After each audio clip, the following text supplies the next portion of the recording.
Hello guys, welcome to a brand new video on daily tutorials. In today's video, I'm going to teach you some easy steps on how you can log in to the Dukhan bank. Before we start the video, don't forget to like, share and subscribe to the channel for more such useful tutorials.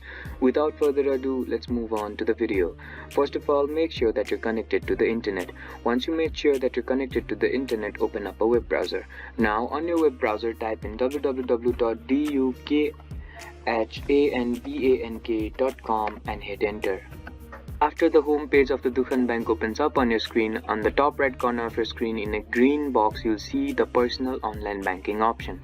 Go ahead and click on it. Once you click on the personal banking option, you'll be guided to another page. In this page, you'll have to fill in some credentials. You'll have to fill in your username here, your password here, and then click on login. After you click on the login button, and if you have filled in these credentials correctly, you'll be automatically logged into the Dukhan Bank. I hope this video helped you to log into the Dukhan Bank. Don't forget to like, share, and subscribe to the channel for more such useful tutorials. Thank you for watching.